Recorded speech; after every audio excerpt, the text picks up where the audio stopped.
Hey Keith, my trampoline's better than yours. Well, sorry buddy.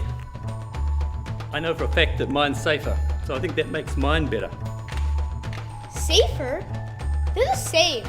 Well, not really. Yours only looks as safe as mine. Let me tell you why. I found that in the US anyway, there's 100,000 children a year injured on trampolines. They're being injured by falling on the frame and springs or falling off the trampoline altogether. So with the Springfree trampoline, what we've tried to do is to try and remove the hazards altogether. And I think we've been successful in doing that. This is the first time really that someone has redesigned it from the ground up and looked at a way of getting rid of some of the main impact points in a conventional trampoline. If you fell from 1.5 meters head first onto this point, there's a small chance, about 1% chance of you dying.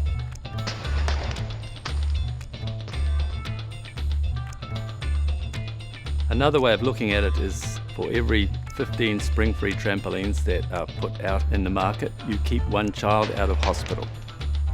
Trampoline manufacturers are in business to make money, and while there are standards that ensure safety, we find that the manufacturers tend to do the minimum to comply rather than designing out problems or dangerous areas. One of the problems is that sometimes the padding doesn't comply with the standard. So this trampoline has got steel tubes around the edge. That's part of the frame system. In order to protect the jumper from the steel tubes, we've got this padding. It's a sort of a band-aid that's been put on so that people don't hurt themselves. Unfortunately, the padding often doesn't cover the frame.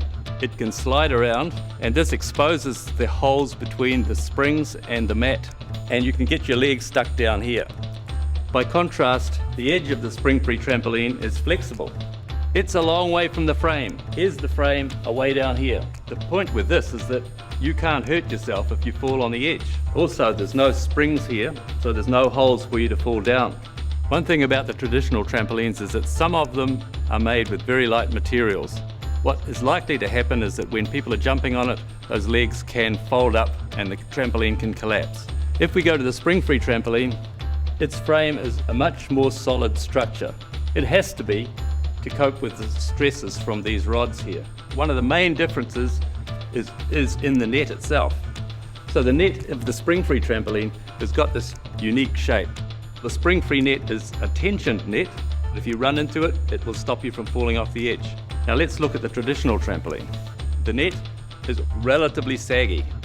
So what happens is you slide down the net, and if you're unlucky, the pad is not in place and you reach that critical point on the frame where it's pretty dangerous.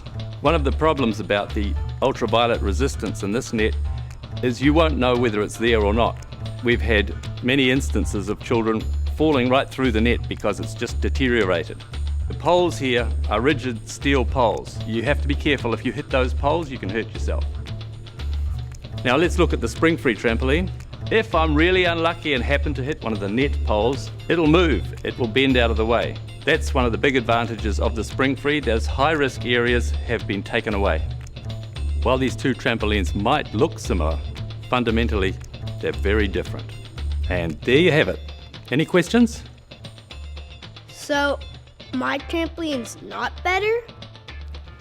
Afraid not. And it's not safe? Well, not really.